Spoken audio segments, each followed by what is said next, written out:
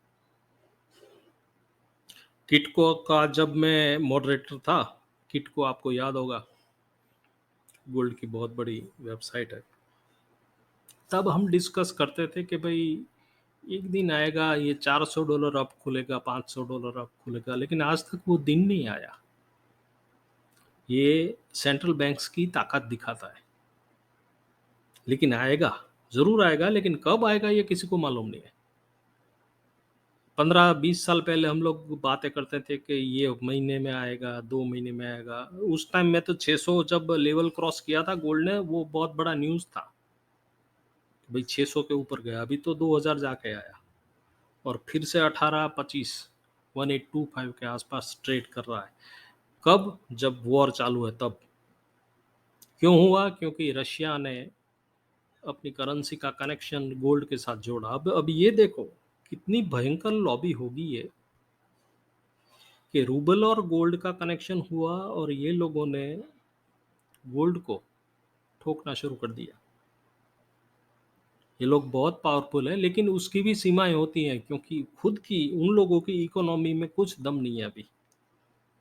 Inflation इतनी हद तक बढ़ गया है कि अभी फेड के जो स्पीकर्स हैं ना, वो बोलते हैं कि भई हम सप्लाई का तो कुछ कर लेंगे, लेकिन डिमांड जो है उसका कुछ होना चाहिए। और इन्फ्लेशन की जब बात आती है, तब सेंट्रल बैंक भी कुछ नहीं कर पाती, क्योंकि पल्ला सीधा जाता है सरकार के पास। और कोई भी सरकार को अपनी गादी बचाने के लिए इन्फ्लेशन को नीचे लाना ही पड़ता है। तो फेडरल रिजर्व के पास पहले एक ऑप्शन था कि इसको बढ़ाओ, अभी 2 ऑप्शन है, इसमें से बाहर निकलो और इन्फ्लेशन को नीचे लाओ। तो वहाँ पे जो आर्टिफिशियल सपोर्ट था वो गया समझो, और कैसे भी करके, यानी कि ब्याज दर बढ़ा के या कैसे भी करके ये लोग नीचे लाएंगे इसको। 2 सलाह देता हूँ। एक, आपका दोस्त कोई बनिया रखना, और बनिए के जो पिताजी है, जो बैठे-बैठे हिसाब करते हैं ना, उसके पास बैठना, उसको सुनना। आपकी थियरी उसको मत कुछ बोलना, लेकिन वो जो बोले ना वो सुनना। बनिया जो है उसका हिसाब परफेक्ट रहता है, और भगवान ने हमसे उसमें ज़्यादा बुद्धि दी है। बाकी दूसरी बात, आज तक नहीं बोला, लेकिन आप सोचो, बहुत सी ऐसी बातें होती है मार्केट की, तो सिर्फ सोचनी पड़ती है, उसको बोला नहीं जाता। हर्षद मेहता, केतन पारेख, ये 2 नाम मैं देता हूँ आपको, 2 पहले की तेज़ी याद आ जाएगी। उनका गॉडफ़ादर कौन था? बस मैंने बोल दिया। और ये देश में धर्म और शेयर बाज़ार, ये दोनों में बहुत बड़ा पैसा है। बहुत माने बहुत, ये दोनों ही सबसे बड़े बिज़नेस हैं। और ग्लोबल इनसाइडर्स, यानी कि वो मैं एसएमएस, यानी कि वो व्हाट्सएप वाला मैसेज के ऊपर पहले आता हूँ, जो मैंने पहले बोला था, कि ऐसा मैसेज आया था कि कोई फिक्स करता है कि आपका लंच में क्या खाने का होगा आज, तो उसको ग्लोबल इनसाइडर्स बोलते हैं। और ये इनसाइडर्स पिछले 3 महीने से मंदी में बैठे हैं। डीआईआई कितना माल लेगी? एफएम बोल रहे हैं कि भाई इनका तो खड़ा होके भाई अभिवादन जो करना है करो, हमको कोई प्रॉब्लम नहीं है, लेकिन एसटीटी का कुछ करो। अभी ये जो सब पॉइंट है ना, ये उनको करने पड़ेंगे अगर मार्केट को उठाना है तो। आप सभी जगह पे टैक्स डाल दो और बोलो कि भाई बहुत ग्रोथ स्टोरी है। भाई ग्रोथ स्टोरी आपके ऊपर है तो क्यों इतना सभी जगह पे टैक्स है? कल तो सांस लेने में भी टैक्स लगेगा।